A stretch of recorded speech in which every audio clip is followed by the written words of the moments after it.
All right. What's up, you guys? Welcome to this week's episode of Don't Think, the podcast for anyone who needs a vacation from their own brain. Me. I'm your host, Carla Bazanson, and I will just cut straight to it, okay? I'm scared. I mean, I'm always scared, but I'm extra scared right now. I have a good, solid case of the fall scaries. Fall is literally the Sunday of the seasons. And if you live somewhere where it's nice all year round and you're like, oh, I love winter because it's not so hot in the winter. It's just nice.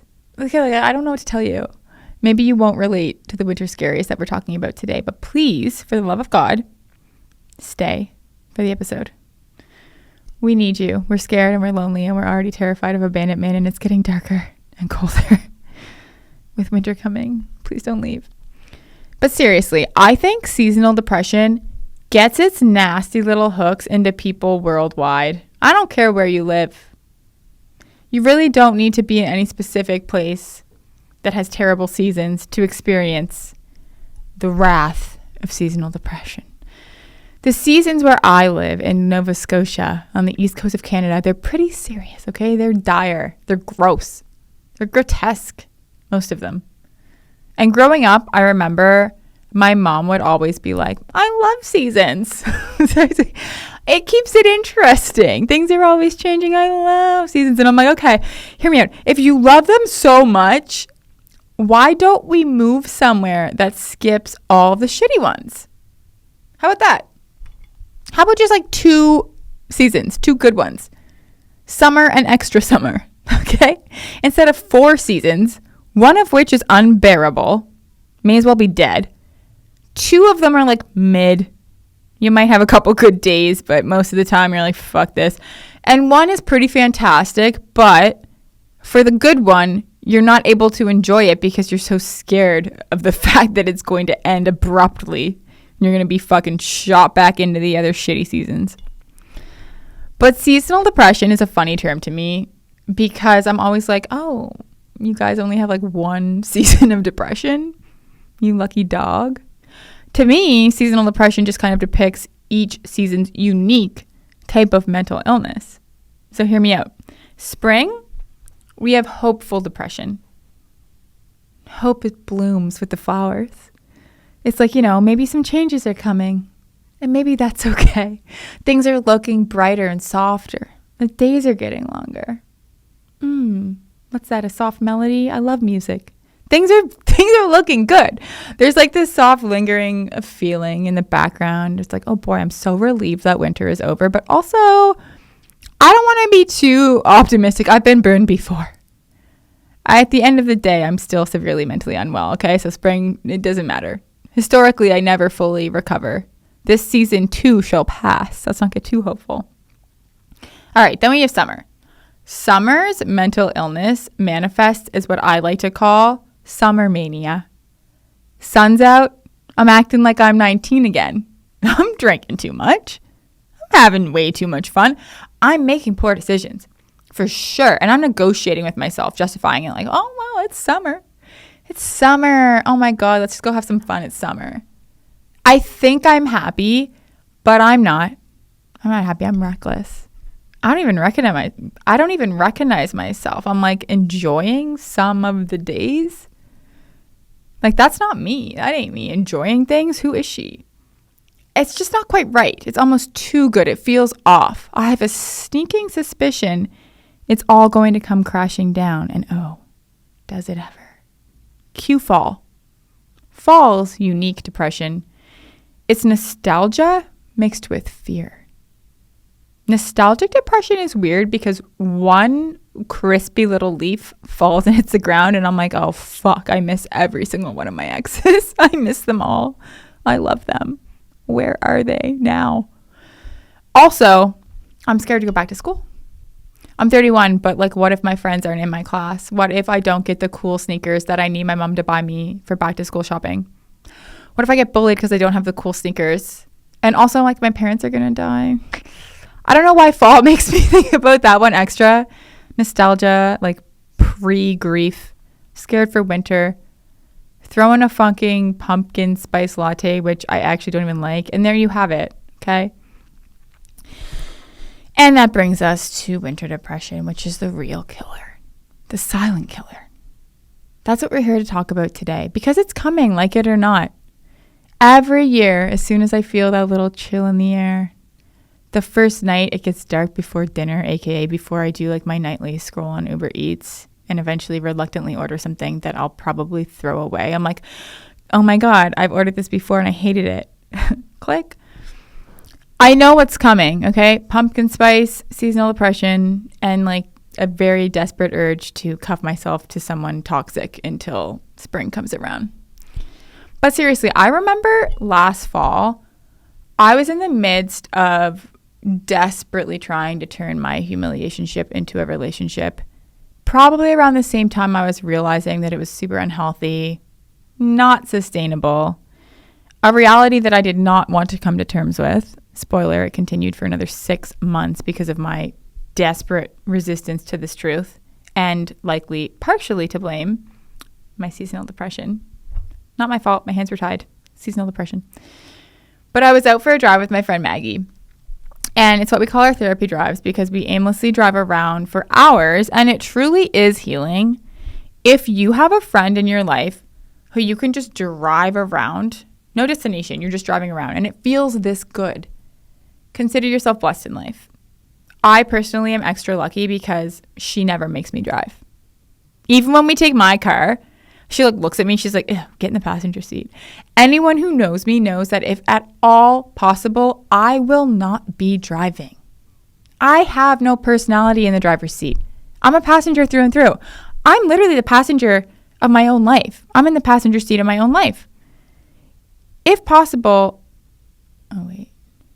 I have ChatGPT in the driver's seat of my life, okay? It's literally making all my decisions for me. I can't do it. I don't want to make decisions. I'm tired. And I don't want to drive. And the worst part about driving is having to look up from my phone. Like, no, thank you. I'm good. For legal reasons, that's a joke, but seriously. I will be a passenger every time. So we're out for our drive. And I remember it was getting dark so early. Maybe like the time had just changed. Also, fuck. Guys, come on. When are we going to cut this daylight savings bullshit? We're not working on the farm. Who is this for?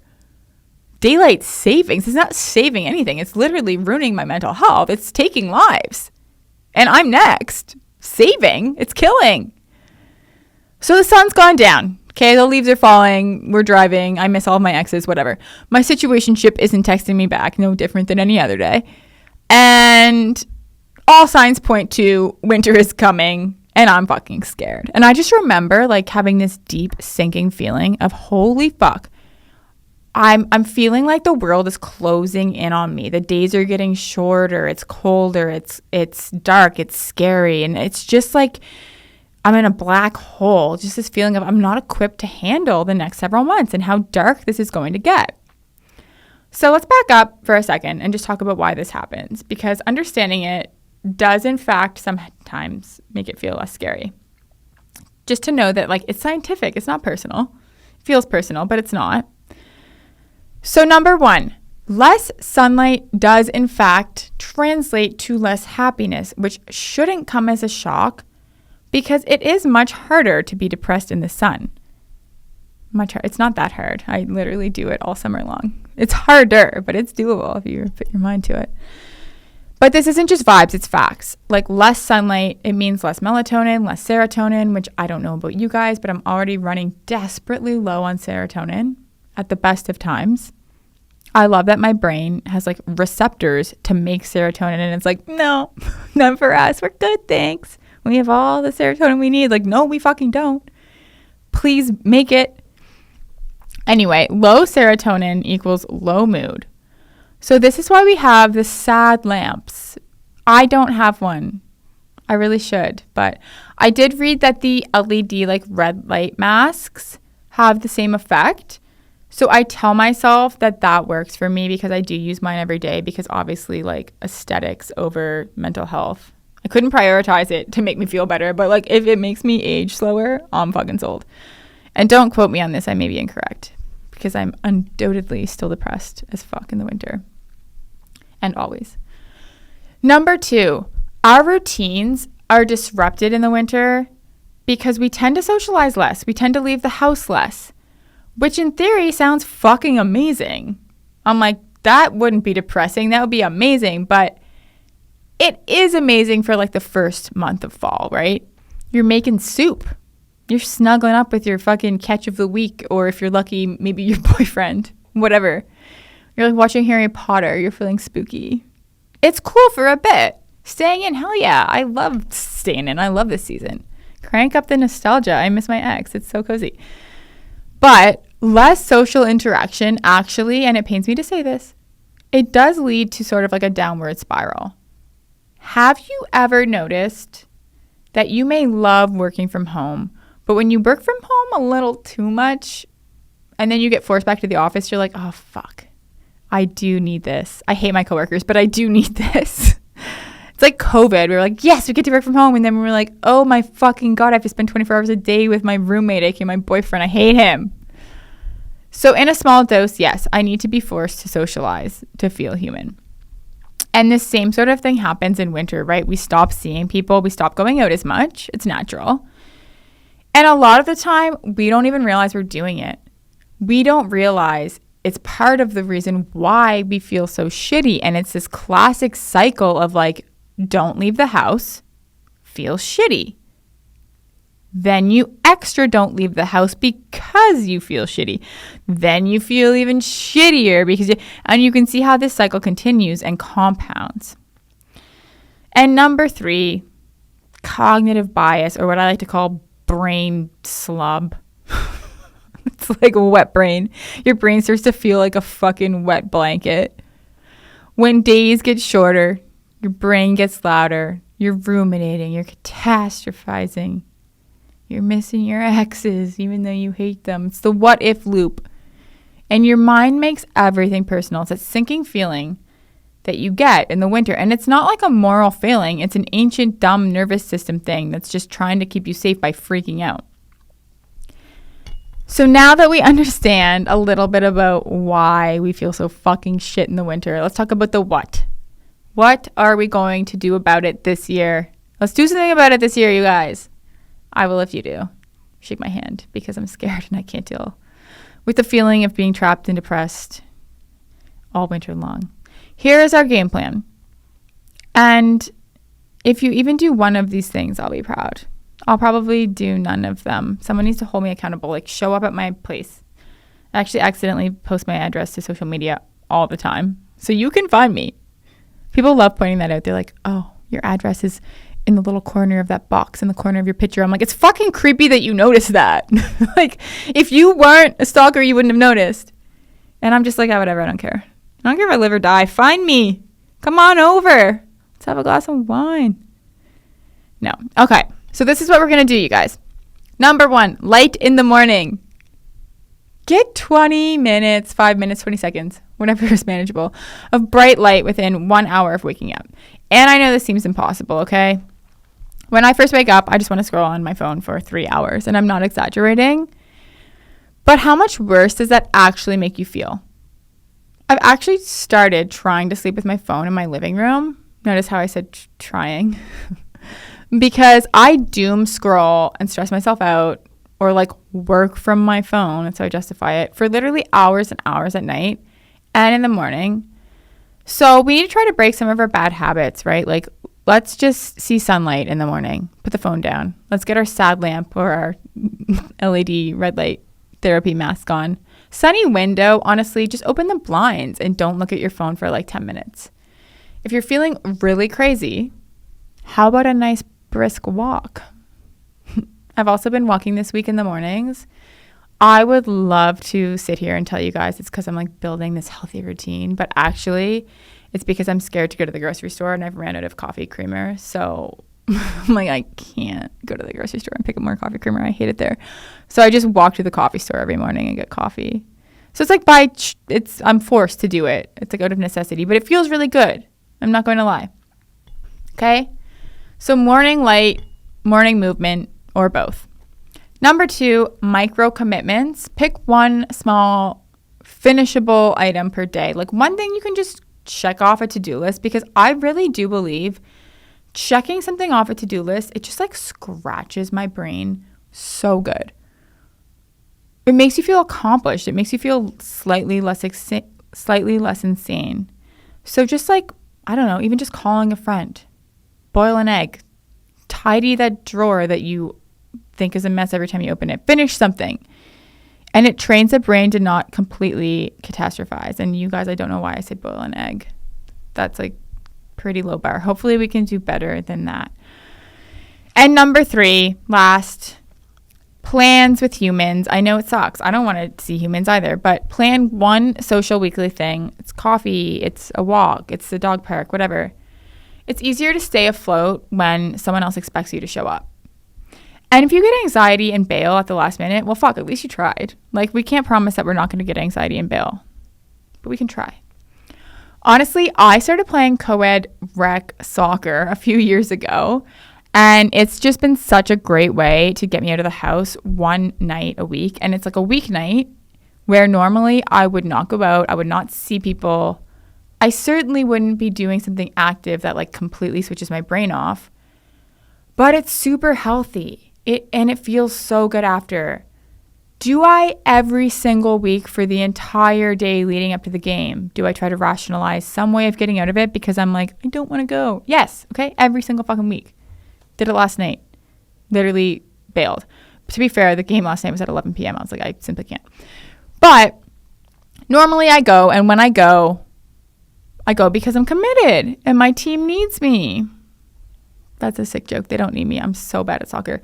But I go and then I feel way better because I socialize. I saw people. I got out of my head. I got out of my apartment.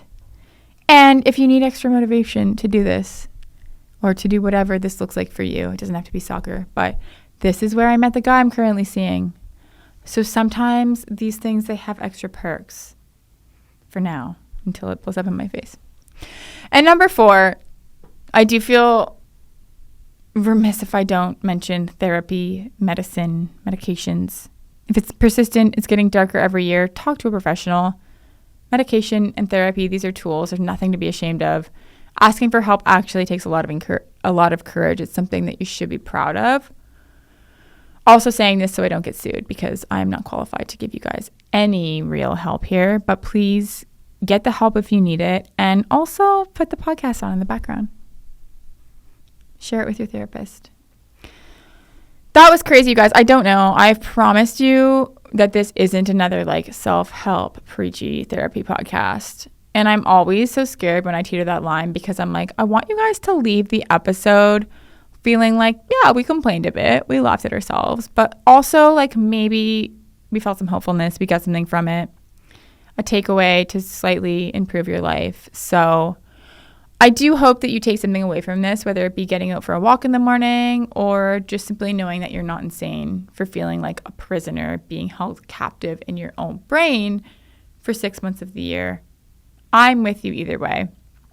Now, normally this is where we would do the Don't Think Deep Dive, but I am saving all of that because, speaking of being scared and fall, I am really excited about my Halloween episode at the end of the month where I'm going to do a full episode with your guys' call-ins.